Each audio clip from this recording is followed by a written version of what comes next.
मित्रों, मांसाहार पुण्य है या पाप? यह सवाल अक्सर हर जगह उठता है। तो आज इस वीडियो में एक कहानी के माध्यम से हम इस सवाल का उत्तर ढूंढने का प्रयास करेंगे। तो यह बात उन दिनों की है जब भगवान श्री कृष्ण अपने बालपन में थे। एक बार जब श्री कृष्ण एक पेड़ के नीचे बैठे बांसुरी बजा रहे थे तो उसी समय एक हिरण दौड़ता हुआ आया और उनके पीछे जाकर छुप गया। वो हिरण बहुत ही घबराया हुआ था। जब भगवान श्री कृष्ण ने उसके सिर पर हाथ फेरते हुए कहा, क्या हुआ, तुम क्यों चुप रहे हो? तो उस हिरण का पीछा करते हुए एक शिकारी भी वहां आ पहुंचा और बोला, यह मेरा शिकार है, इसे मुझे दे दो। तब भगवान श्री कृष्ण बोले, हर जीवित जीव पर उसका खुद का अधिकार होता है, न कि किसी और का। तब वह शिकारी क्रोध में बोला, यह मेरा शिकार है, इसे मैं पकाकर खाऊंगा। तब भगवान श्री कृष्ण बोले, किसी भी जीव को मारकर खाना पाप की श्रेणी में आता है। क्या तुम पाप के भागी बनना चाहते हो? क्या तुम धर्म को नहीं जानते? तब वह शिकारी बोला, मैं आपके जितना शिक्षित तो नहीं कि यह जानूं कि मांसाहार पुण्य है या पाप, पर जहाँ तक मैंने सुना है कि पुराने समय में राजा लोग शिकार किया करते थे। ऐसे तमाम तर्क देते हुए उस शिकारी ने श्री कृष्ण से पूछा कि फिर क्यों ये मांसाहार गलत है और पाप की श्रेणी में आता है? आप ही बताइए, मांसाहार पुण्य है या पाप? भगवान श्री कृष्ण समझ गए कि इसकी बुद्धि मांस खाने के कारण तामसिक हो गई है और उसने सोचने और समझने की बुद्धि भी खो दी है। फिर भगवान श्री कृष्ण बोले, इस अंतहीन विषय पर पहले मैं कोई राय नहीं दूंगा। मेरी इस छोटी सी कथा को सुनने के बाद तुम ही उत्तर देना कि मांसाहार पुण्य है या पाप, और तुम्हें मांस खाना है या नहीं। वह शिकारी सोचने लगा कि इसमें मेरा तो कोई नुकसान नहीं है, इस कथा को मैं सुन ही लेता हूँ, मेरा मनोरंजन भी हो जाएगा और बाद में मुझे इसका मांस भी मिल जाएगा। तो भगवान श्री कृष्ण ने अपनी कथा आरंभ की। एक बार मगध में खाद्य संकट खड़ा हो गया, जिससे अन्न का उत्पादन कम हो रहा था।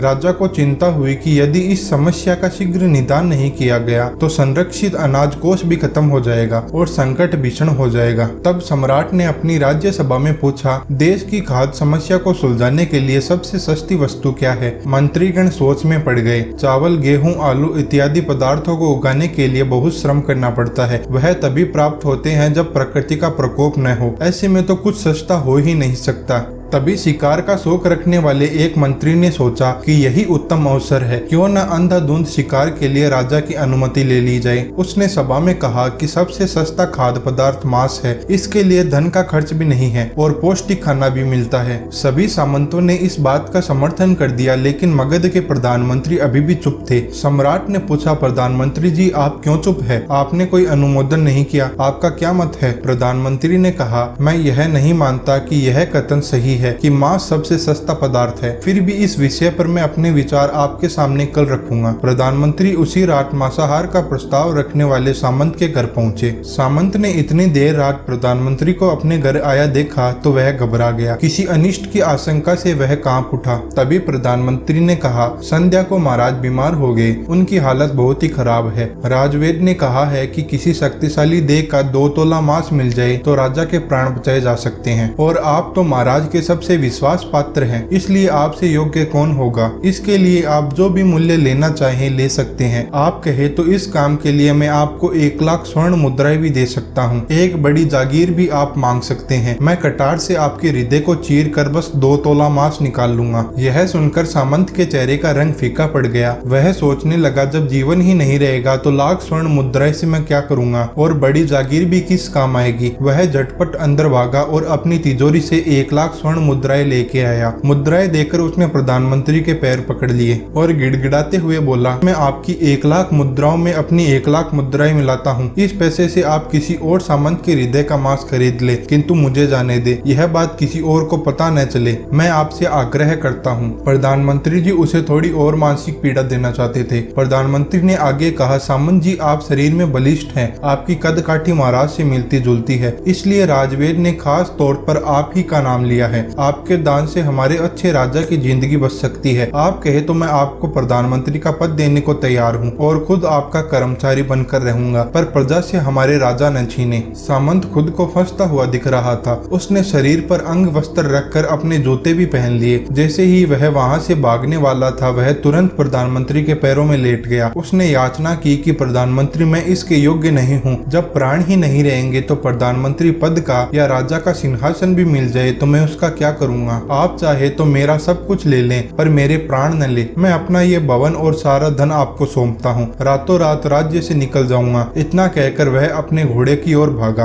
और जैसे ही अपना घोड़ा गटने लगा आवाज आई कि आप एक बार पुनः विचार कर लीजिए। तब सामंत जी बोले, जब जीवन ही नहीं रहेगा तो संपत्ति का क्या करूंगा। जीवन रहा तो ऐसे ही सुखी रह लूंगा। इतना कहकर घोड़े पर छलांग लगाकर बैठ गए। वह अभी चलने को ही थे कि प्रधानमंत्री ने घोड़े की सांख पकड़ ली और वह सामंत से बोले, भागने की जरूरत नहीं है, आप आराम से घर पर ही रहो, मैं किसी और से मांस लेने का प्रयास करता हूँ। यह कहकर प्रधानमंत्री वहाँ से चले गए। प्रधानमंत्री के वहाँ से जाने पर सामंत के अंदर कुछ जान तो आई परंतु बेचैनी बनी रही। मुद्राएं लेकर प्रधानमंत्री जी बारी बारी से सभी सामंतों के घर पहुँचे और सभी से राजा के लिए 2 तोला मांस मांगा परंतु कोई भी राजी न हुआ। सब ने अपने बचाव के लिए प्रधानमंत्री को लाख और 5 लाख मुद्राएं तक दे दी। इस प्रकार प्रधानमंत्री ने एक ही रात में करोड़ों स्वर्ण मुद्राएं जमा कर ली। फिर सुबह होने से पहले ही अपने महल में पहुंच गए। अगले दिन राजसभा में सभी सामंत समय से पहले पहुंच गए। सभी यह जानना चाहते थे कि राजा स्वस्थ है कि नहीं। सबको राजवेद की तलाश थी, उनसे ही उन्हें कुछ सूचना मिल सकती थी।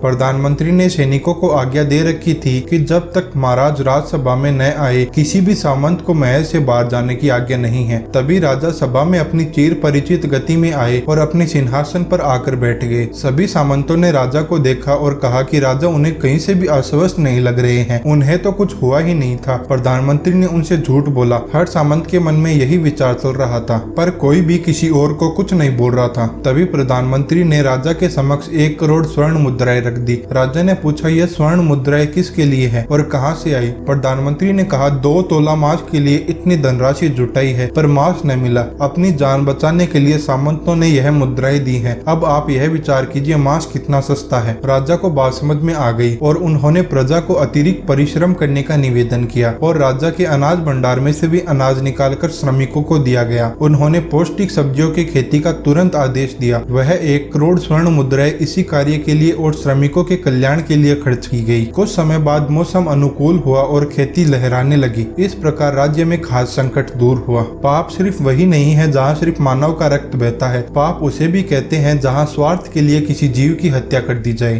परमात्मा से यह ज्ञान पाकर शिकारी परिपूर्ण हो गया और वह जान गया कि महानता जीवन लेने में नहीं बल्कि जीवन देने में है। शिकारी भगवान के आगे हाथ जोड़कर वहां से चला गया और उसने कसम खा ली कि वह अपने संपूर्ण जीवन में किसी को भी चोट नहीं पहुंचाएगा। तो मित्रों, कैसी लगी आपको हमारी यह वीडियो, यह कमेंट में जरूर बताइएगा और ऐसी ही और वीडियो देखने के लिए इस चैनल को सब्सक्राइब कीजिएगा।